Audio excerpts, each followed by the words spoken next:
Reform UK love to play the victims of a biased media, but when someone actually pushes back, their answers expose exactly who they really are.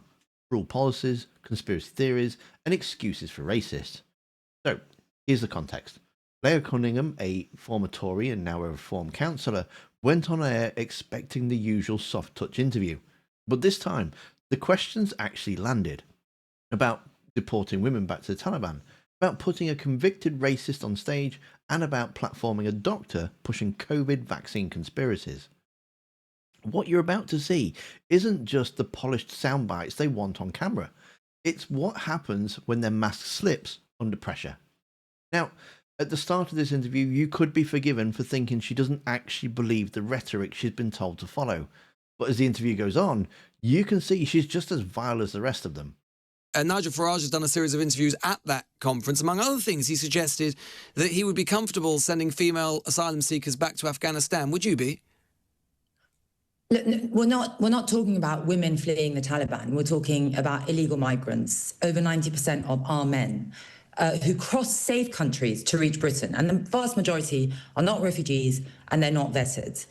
No one's sending innocent women back to the Taliban. For me, that's emotional blackmail. We're deporting illegal entrants and not genuine refugees. It's not about fleeing war or the Taliban. It's about breaking the law. And let's face it, Lewis, most of them are men, not women. Right away, notice the language. Emotional blackmail. Apparently, pointing out that a woman might be raped or killed if deported is just a manipulative trick. Absolutely incredible.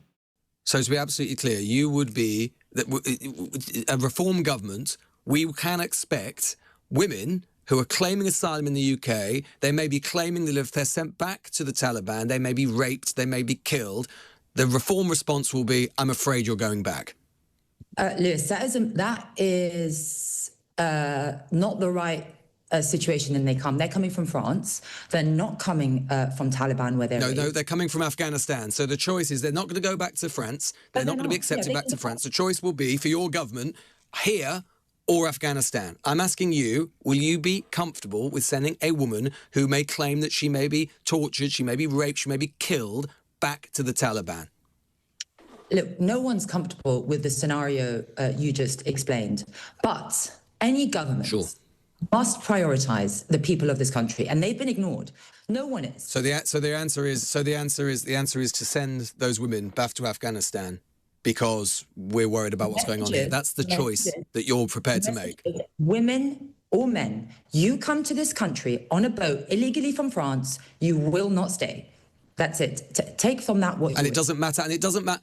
And it doesn't matter what the political situation is of the woman. Let's imagine that she has proof that she is persecuted. Let's imagine she's a well-known politician, for example, from the former Afghan government. Your response will be, tough luck, you've got to go back to the Taliban, a barbaric medieval regime which treats women, as you know, beyond belief, beyond appallingly. Tough luck, go back. No, Lewis, Britain has always protected genuine refugees. That's what you've just said. No, hang on. We won't be blackmailed. Oh, right, okay, so some can stay. Can I say, we won't be blackmailed into keeping every illegal arrival under the threat of what if. And there it is. The penny drops. It doesn't matter if you're a politician fleeing the Taliban or a woman who may face torture. Reform's answer is, tough luck, get back on the plane. They're not asylum seekers. But what if they are? Illegal. How do you know? Some are. Some are. They're not, because when you enter this country illegally without any documentation and you lie about where you're from, which a lot of them do, if they were genuine asylum seekers, they would come with passports and they would come with documentation. But you and I know they don't. You think all asylum seekers have all the paperwork?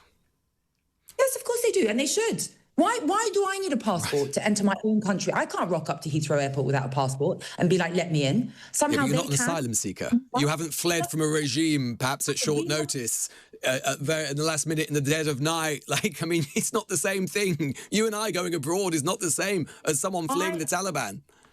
They're not fleeing the Taliban, they're fleeing France. So you're the party of law and order, are you? Of course. Right. Is that why that you're giving a starring role at your conference to someone convicted of incitement to violence during a riot? Look, I'm not comfortable, and I doubt you are. You're a journalist. You should be seeking the truth. I'm not comfortable with someone being arrested and put in prison. I don't know how long she spent in prison, longer than she should have. And I'm a prosecutor. She got a longer sentence than needed for a tweet that she deleted straight I'm not away. comfortable with incitement to violence. Are you? I don't see that as incitement to violence. You see that Kneecap said go and kill an MP, Conservative MP, and nothing happened to them. She encouraged people to go and burn down asylum hotels. How is that not incitement to violence? There was no proof that anyone acted on that tweet, and I'm not comfortable. So what? Just because so what? That's not how the law works. So for me, and I think most British people, I don't think we are free when someone is met at a plane with 5 armed police for a tweet. We have to have the right to say what we want. I'm not talking about that. I'm talking about Lucy Connolly, the person that you invited to speak from your conference floor. Is that a sign of a serious party, a party of law and order? Pretending that someone was a political prisoner, as if the Prime Minister himself personally put her there, saying that she was a political prisoner and putting her up in lights. Is that the sign of a serious party that is serious about going into government? I'll tell you why she was put up, Lewis. Because the Bail Act dictates if you remand someone in custody until they're sentenced, until they're tried. She wasn't given bail, a political prisoner. I'm not saying what she said was right. I think what she said was absolutely horrific, and I don't condone it in any way. It's something I would never say myself, and I don't approve of it. Yes, Reform, the self-proclaimed party of law and order, decides to give a starring role to someone jailed for encouraging people to burn down hotels. And Cunningham's defence? Well, she's basically just a political prisoner. Absolutely unreal. I mean, come on. She's an intelligent woman. She must see that this is ridiculous. She must see that Reform are not a serious party. And yet, here she is, proving she's morally bankrupt. Would you agree with Dr. Asim Malhotra that it's highly likely that COVID vaccines have been a significant factor in the cancers of the members of the royal family? Do you think it's appropriate for a party that is aspiring to government to spread misinformation in that way and talk about, very disrespectfully, the cancers of our royal family?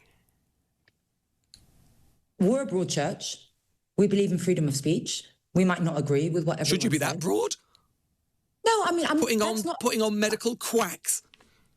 That's not a party line, and that's not party policy. But I should hope not.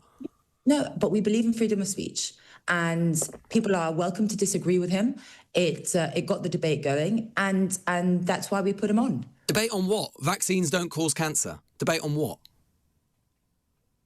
The causes of vaccine. I'm not saying COVID vaccines cause cancer. I haven't seen proof of that. He may have. I have not. All I'm saying we don't need any. Well, no, there is no proof. There is no proof because it doesn't happen. You can't be staunch defenders of free speech like we are and not allow people to voice opinions that you may disagree with. Ah, the old free speech shield.